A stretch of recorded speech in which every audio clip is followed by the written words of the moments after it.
ছোটকাল থেকে আমার জিদ বলা যায় যে আমার 31টা প্যান্ট হইতে হবে, 31টা শার্ট হইতে হবে, 31টা টি শার্ট হইতে হবে, 31টা পোলো শার্ট হইতে হবে, 31টা ঘড়ি হইতে হবে, 31টা স্যান্ডেল হইতে হবে, 31টা জুতা হইতে হবে। যে কোনো জিনিস যত যাই চাবো আমি উপর আল্লাহর কাছে চাইতে হবে। আমি অনেক জিদ করছি কিন্তু আমার রহমত নাই, কাজ হবে না। ঘড়ি আমি যেটা পরবো ঘড়ির কোম্পানি হইতে হবে। আমি লাইফস্টাইল ব্র্যান্ডের ঘড়ি পরি না, ঘড়ি বানায় এরা, এনারা অন্য কিছু বানাবে না। আপনার ওয়ার্ড্রোব জুড়ে সব থেকে বেশি কি আছে? শার্ট, টি শার্ট না পাঞ্জাবি? এটার কোনো ইয়ে নেই, কারণ আমার শার্টের কালেকশনও বেশি, আমার টি শার্টের কালেকশন বেশি, আমার পাঞ্জাবির কালেকশনও বেশি। মানে এটা বলতে গেলে কি আমি ছোটকাল থেকে আমার একটা ইয়ে ছিল, মানে জিদ বলা যায় যে আল্লাহ পাক যদি আমাকে কখনো সামর্থ্য দেয় তাহলে আমি ওইভাবেই যাব। তা আমার ইচ্ছা ছিল প্রত্যেকটা মাসে, কিন্তু দেখবেন ফেব্রুয়ারিতে সর্বোচ্চ হয় 29, আর অন্যান্য মাসে 30 থেকে সর্বোচ্চ 31। তা আমার টার্গেট ছিল যে আমার 31টা প্যান্ট হইতে হবে, 31টা শার্ট হইতে হবে, 31টা টি শার্ট হইতে হবে, 31টা মানে পোলো শার্ট হইতে হবে, 31টা ঘড়ি হইতে হবে, 31টা স্যান্ডেল হইতে হবে, 31টা জুতা হইতে হবে। এবং আমার প্রত্যেকটা মানে 31টার নিচে হইলে হবে না।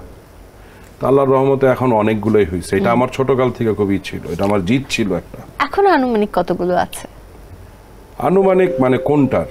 যে কোনো কিছু, সেটা শার্ট হতে পারে, পাঞ্জাবি হতে পারে। পাঞ্জাবি আছে শখানিকের উপরে, শার্ট আছে ধরেন 300-400।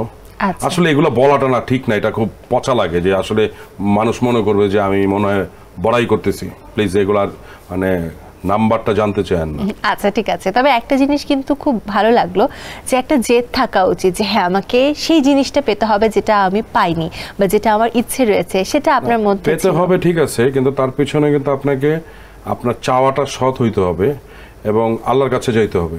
শুনুন, যে কোনো জিনিস যত যাই চাবো আমি উপর আল্লাহর কাছে চাইতে হবে। আল্লাহর কাছে না চাইলে কিন্তু কেউ কিছু পাবে না, কারণ দিন শেষে কিন্তু আমি আমার না, সবকিছু আল্লাহর উপরে। আল্লাহ রহমত করলে আমার উপরে হবে। আমি অনেক জিদ করছি কিন্তু আমার রহমত নাই, কাজ হবে না। আমার চাওয়াটা সৎ হইতে হবে এবং আমার পথ চলার যে আমার টার্গেট ওইটাও সৎ হইতে হবে, তাইলে আমি পাবো, নাহলে পাবো না আমি মনে করি। এই যে 31টাই থাকতে হবে, এটার পেছনে কারণ কি ছিল যে রিপিট করতে চাই না এক মাসের মধ্যে? রিপিট করতে চাই না, আমি এক একদিন এক একটা পরবো ইচ্ছে মতো। হ্যাঁ, লাল নীল যে কোনো রং। সেটাই। পছন্দের রং কি? ব্ল্যাক।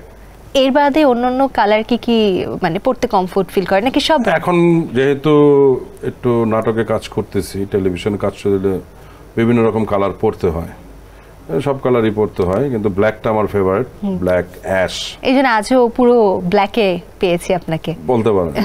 এই একটু এবার জানতে চাই ব্র্যান্ডের প্রসঙ্গে, পোশাক কেনার ক্ষেত্রে ব্র্যান্ড পছন্দ না নন ব্র্যান্ড? মানে পোশাক কেনার ক্ষেত্রে কি, জুতা কেনার ব্যাপার হলে আমার ব্র্যান্ড কিনতে হবে। ঘড়ি একটা বিষয় হলে ঘড়ি আমি যেটা পরবো ঘড়ির কোম্পানি হতে হবে। আমি লাইফস্টাইল ব্র্যান্ডের ঘড়ি পরি না। লাইক সিকে বলেন, ক্যালভিন ক্লিন বলেন, মাইকেল কোর্স বলেন, টমি হিলফিগার বলেন, কুচি বলেন, গ্যাস বলেন, এরা হলে লাইফস্টাইল সব, আরমানি। তা আমি যেগুলো ঘড়ি পরবো আসলে ঘড়ি বানায় এরা, এনারা অন্য কিছু বানাবে না। ওইসব ব্র্যান্ডে লাইক এপি আছে, তারপরে ভ্যাচেরন আছে, ক্যাসিও, সিকো, সিটিজেন, হাবলট, ট্যাগওয়্যার, এইগুলার ঘড়ি আমার খুব পছন্দ। IWC, এগুলা মোটামুটি আমার বলতে পারেন আছে।